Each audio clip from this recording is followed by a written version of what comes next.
Just like the sine and cosine function, the graph of tangent, the y equals the tangent of x, can be shifted, stretched, and so on. And so we have a generic, if you will, generic version of the equation of a tangent function, y equals a times the tangent of bx minus c plus d. And again, another version of that is the one where we take out, factor out the b from inside the argument. I neglected to talk in the previous video about the period of the tangent function. If you go back and look at that graph, or if you look at the graph of tangent in your textbook, you'll notice that it stretches one sort of cycle, one segment of it, if you will, stretches from negative pi over 2 to pi over 2. And outside of that region, you have to start another cycle. So the period of tangent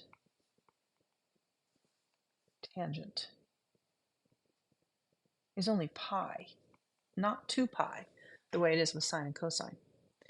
As it turns out, the cotangent will also have a period of pi. So sine and cosecant, cosine and secant, all four of those have periods of 2 pi. Tangent and cotangent have periods of pi. So if we're going to stretch it, we need a formula, stretch it or compress it. We need a formula for period that takes not the period of 2 pi, but the period of pi and divides it up into b regions. So this is going to be our formula for converting, if you will, between how big the period is and how many cycles of a graph you get in the period length of a normal toolkit version of the graph. Let's use what we know about transformation of functions when graphing, mostly from algebra, but also from our previous section. Let's use that information to graph the function y equals 3 times the tangent of, let's say, 4x minus pi over 3 plus 1. Okay, the first thing I need to do with this, if it's not already factored out, is factor out this 4. So I'm going to create a new version of this function, y equals 3 times the tangent of, and I'm going to factor that 4 out, which means I'm dividing everything that follows by 4. When I divide 4x by 4, I get x. When I divide pi over 3 by 4, I'm effectively multiplying by 1 over 4, so I'm going to get 1 pi over 12. Now that's going to be a little tricky to graph because we're not used to working with pi over 12 as a value that we see on our grids, but we can do it. So I'm going to graph the tangent first, y equals the tangent of x.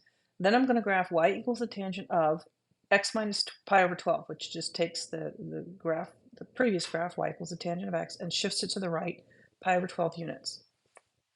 Then I'm going to compress that graph so that there are 4 copies between 0 and pi instead of only 1. And then I'm going to, let's see what's next. Then I'm going to stretch everything by 3, and then I'm going to add 1 to everything. So that'll shift the graph up at the end. So that's the order in which I'm going to do that. Before I do any of that, though, let's go ahead and figure out what we know, either P or B, and what the other version is. All right. So in this case, I know B. I know 4. So I'm going to take this formula, and I'm going to rewrite it as P equals pi over 4, and just like that, you have what the period for this graph is going to be. The entirety of one segment of this graph is going to fit in a pi over 4 wide stretch of our graph. I'll make a note of that up here. P equals pi over 4. And then I'm going to erase this because I need this room for graphing. So I'll erase this bit. And in fact, I think I'll move this down here, and I'll put my graph in over here. All right, that's probably not the world's greatest placement, but it'll do. Now, from our previous work, we know that the graph of the tangent looks something like this. We have 0, 0. At pi over 4, we go through 1, just shy of that, we go through 0.6, and just to the other side of that, we go through, is it 1.7, I think. So we have a graph that looks like this, and then it's asymptotic at pi over 2. Now, I could put in an asymptote here and graph another section. That would look something like this. It's very, very rough sketch here. That would go here. I'll finish my asymptote, right? It would go in this region. It would go into the quadrant 2 part of my graph. But instead of doing that and stretching things, pushing things along, into this part of the graph over here, I'm just going to stay over in this region, and that means I'm going to extend my graph down into the part of the unit circle, if you will, that comes before quadrant 1. So if you were to go backwards from standard position, if you were to go backwards, you'd be working back into quadrant 4 in the negative direction, right? So your angles here would be negative. It would be, you're going to get the same graph in this region as you would get in this region right here, right? Coming up, approaching 2 pi, here you'd be approaching 0, and those two angles are coterminal. So I'm going to do that. I'm going to include this part of this graph, and then this is the part of the graph that we'll use to do our transformations. All right, so here's my graph of y equals the tangent of x based on more accurate values. And in fact, I decided that really I should start with, because I should start with as accurate a graph as I possibly can. So I went and graphed this in Desmos, but I graphed just y equals the tangent of x in Desmos. I labeled some important points, and then I'm going to show you both with the points and how I got them and without the points labeled. And then I'm going to do my transformations by hand on that graph. So if you're doing this for an assignment or for a project or for a challenge set or anything like that, feel free to do the same. Plot your parent function or your toolkit function using Desmos or some other tool, but then do your transformations by hand. All right, here is my parent function with the points plotted and the points showing, and I'll explain how I got them. Okay, so here's the graph, and I've used a gray line there just because, again, I want the toolkit function to show, and I want it to be clear, but I don't want it to dominate the final result. Here's my function, and I restricted it to one cycle of tangent by putting these curly brackets and the lowest value I wanted and the highest value I wanted. And notice that y equals negative pi over 2 and positive pi over 2 is where the asymptotes would be. So I restricted my graph to between those two values. If I didn't do that, I just have several cycles showing here, and I just want one, at least for the moment. And then I plotted several other points. So that's how I got this graph. Now I'm going to put a graph up that's a bit bigger scale. It just won't have this piece showing, and there's that graph. All right, so what we're going to do now is we're going to take each of these important points, and we're going to do whatever our equation says to do to them. So we're going to move them one pi over 12 distance of pi over 12 to the right. We're going to do that for each of these points. We're going to then use a period of pi over 4 to indicate that there could be in the, let me highlight the domain we're going to be working with here. We're going to be working with this region here. This is a pi wide portion of the x-axis. And then the period here, the period is pi over 4, 1/4 of pi. So this much distance here, we should be able to get a full cycle of our graph within that region. In other words, in this pi wide region, we should be able to get 4 of these. We need to squeeze one into each of these regions. So the first thing I need to do is shift it to the right 12 units, sorry, pi over 12 units. And I can't really do that easily because the units I'm given are pi over 4, 2 pi over 4, that reduces to pi over 2, 3 pi over 4, 4 pi over 4, and so on. So I only have increments of pi over 4, and then 25% of that each of those is cut into fourths, right? Pi over 12 is 1/3 of pi over 4. So I'm going to have to kind of estimate what a third of the distance between here and here is. Once I've done that once, I think I'm going to put that about there. Then I need to notice about how many units I've actually put my mark so that I can do the same thing on each of these. It looks like about 1 and more than 1.5 units, but not quite 2. And when I say units, I mean these little minor gradations here, minor tick marks. So 1 and a little more than 1.5. So I'm going to do the same thing on each of these others. Now they're not all on 1.5.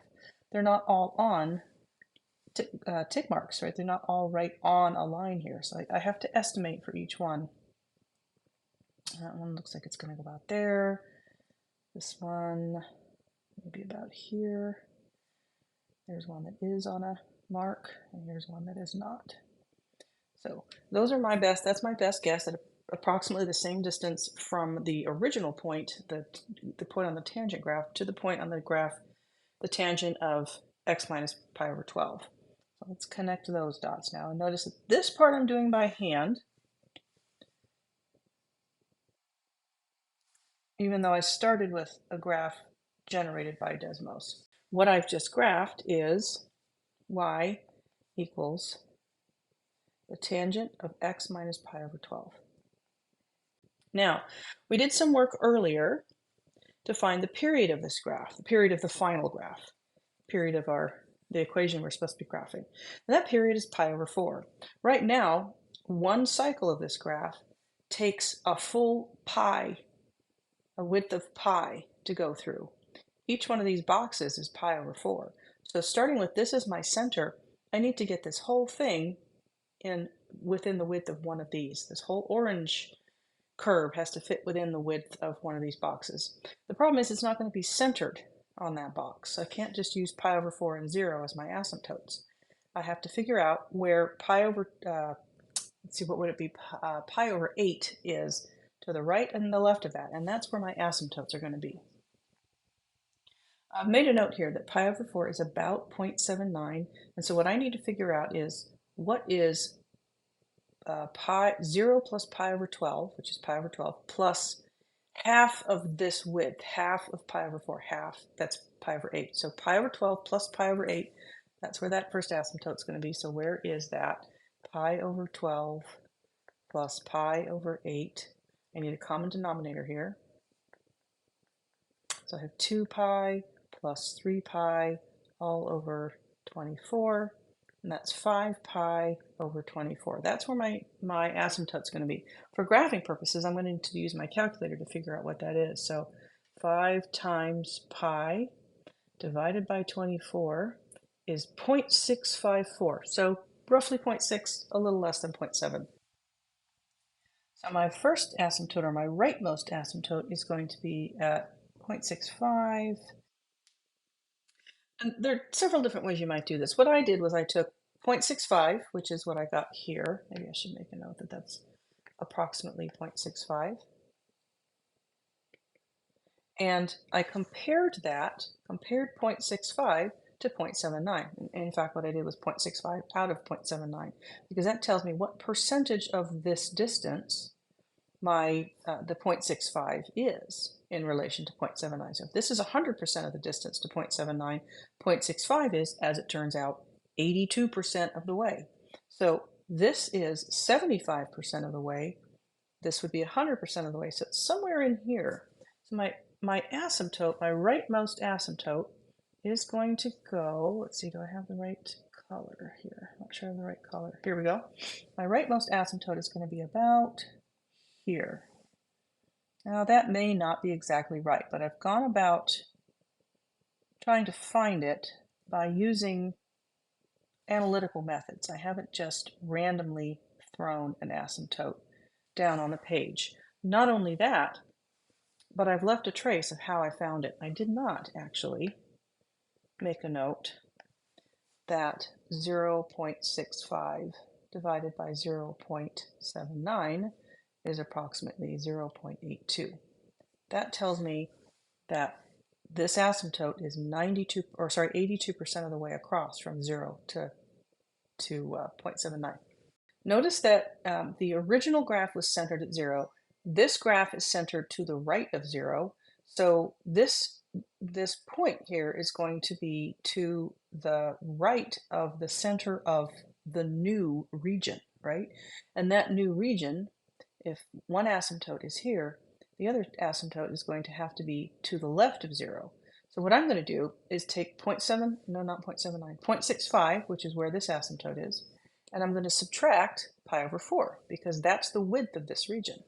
When I do that, 0.65 minus pi over 4, I get 0.135 or 0.14.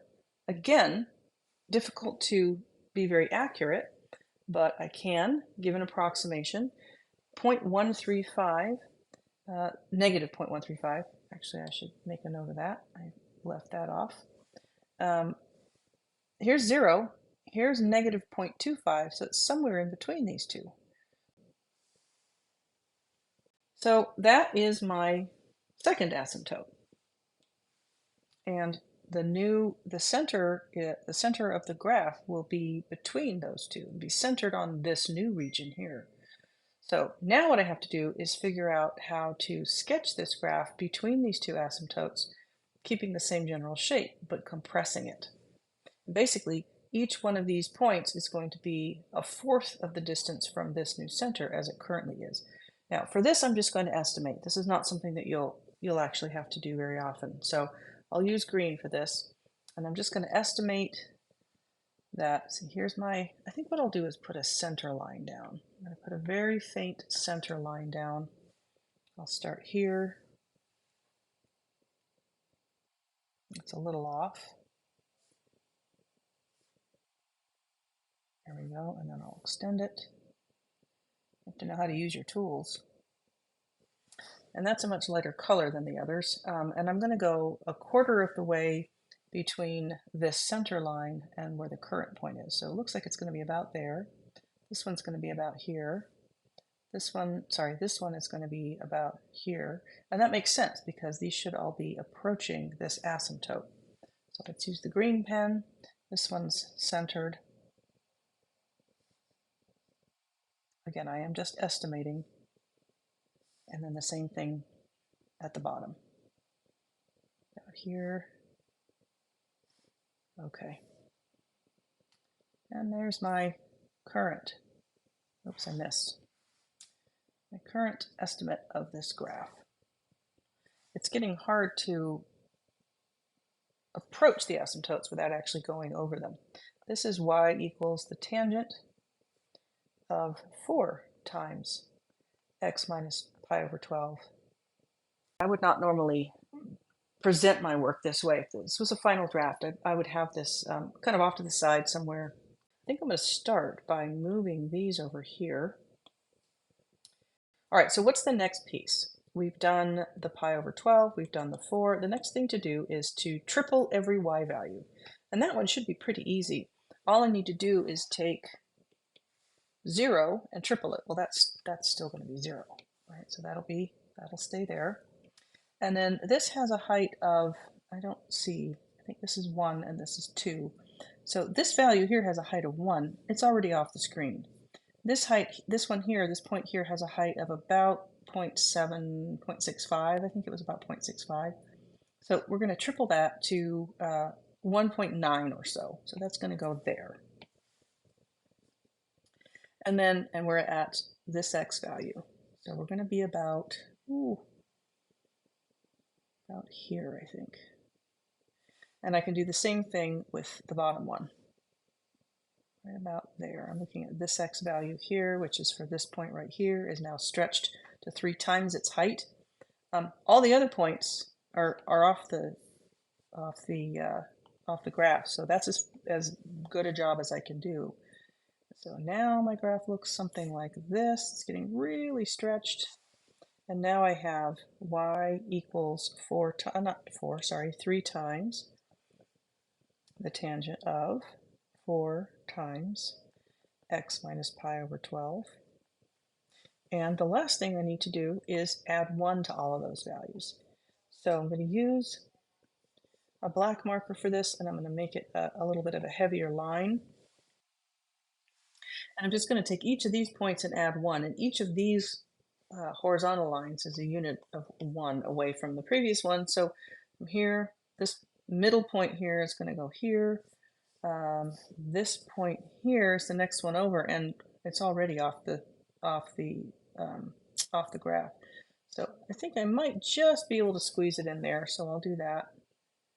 And then you have to be careful here because we're not stretching at this time. We're adding 1 to it. So this point here is going to get moved up here. So this is now about here. Okay. Now I'm going to connect these dots, but something to keep in mind is that this is now my center, right? This is my midline of my original graph and all the graphs I did up to that point, but this is my new midline. So my line ultimately looks something like this. Oh, I kind of missed there, but boy, this is so stretched. It's really hard to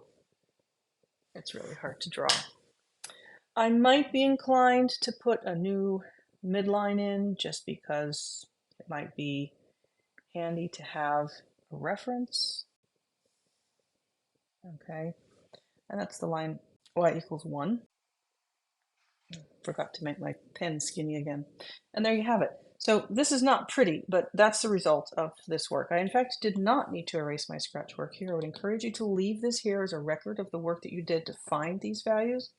I will say that this is not something that you would be expected to do to this detail in any kind of a timed setting, for example. It might be something I ask you to do on a challenge set, but it's not something that you would be asked to do if there was a time limit. As you can see, it takes a bit of time to do these. This video is 25 minutes long, probably my record so far. Not proud of that, but this is the kind of detail that you would need to consider to make your graph accurate.